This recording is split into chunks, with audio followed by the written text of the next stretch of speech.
friends, welcome. It's nice to see you here. My name is Hsinyi and I'm a freelance illustrator. I have worked as a freelance illustrator for about 7 years now. During this journey, I have taken on many different kinds of projects and work. Some worked for me and some didn't. I thought I should record this. Maybe it will help me clear out something for myself, or it might provide a different insight for someone who's also walking on this art path.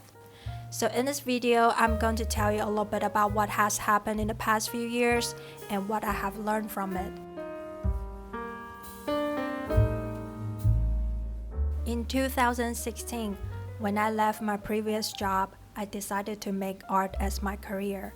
I created an Instagram account and started to post there regularly.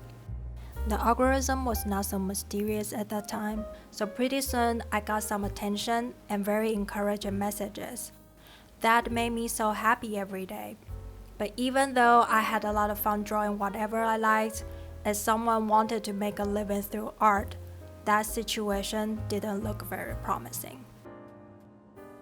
About half a year later, I put together those fun drawings and opened an Etsy shop to sell some print products, such as stickers, postcards, and art prints. However, it wasn't as good as expected. The money I made just barely covered my phone bill. It wasn't enough to make a living at all.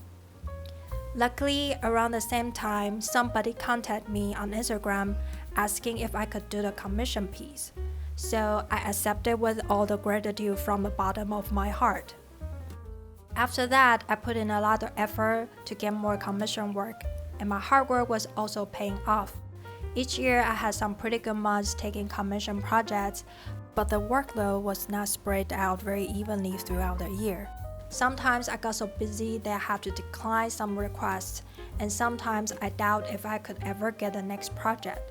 So I began to wonder if there's any other work I can do to cover the slow months. Since I had a bunch of print products sitting on my shelf, I applied to join some local craft markets to sell my products. I did this for about a year and actually was not that profitable. Some days the earnings were okay, but some days it only covered the booth rental and the parking fees. So I knew this probably wouldn't work for me and I have to look for something else to do. After some time, I noticed there's a market for digital clip art, and it seemed pretty interesting. I thought I could give it a try and see how it goes. So in 2019, I opened another Etsy shop and a new Instagram account for selling clip art. I thought I could keep both my commission and clip art business running at the same time, but I underestimate how much work you need to put in when you just start a new business.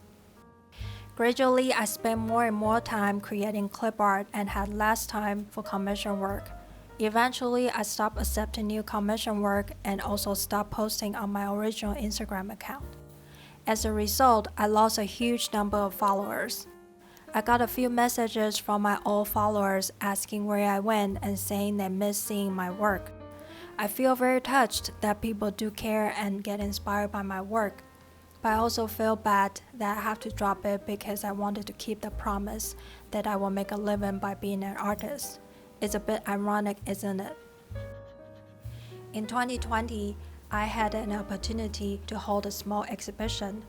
I was so excited, but also concerned, because I used to doubt myself as an artist and thought that my art was not worth hanging on the wall. That was such a sad thought for an artist, but I'm glad I don't think like that anymore. I'm really proud that I was brave enough to take on the challenge, and that has completely changed my false belief about being an artist ever since. Although only one painting was sold during the exhibition, it was the exact amount needed to cover the exhibition fee. Nothing glamorous, but I consider it to be one of the most significant milestones in my life. People come to me and tell me how they see themselves in my paintings, and that kind of connection is beyond words. When I look back, it seems that I only drew for myself for a very short time. The rest of the time, I was trying so hard to work for money. I used to struggle with the things that I was doing a lot, because again, I had another false belief that making art for money is an art. But financial stress is real. When you're so stressed out, you won't be able to free your creativity. And that is not a thing I need to undermine myself with. Who doesn't need money to live? So I finally realized that was just a path I must take, and I should make peace with it.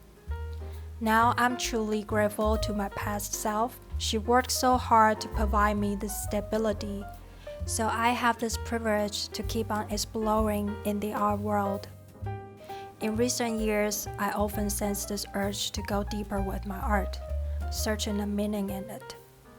That voice has become louder and louder, and I would like to give it a chance to be revealed through my art. I'm not sure where it's going to take me, but I'm very excited and looking forward to it. I'll be using this channel to document this journey. If you're curious where I might be going, you are very welcome to join me. Let's learn and grow together. Alright, thanks for joining me in this talk. I hope you enjoy it.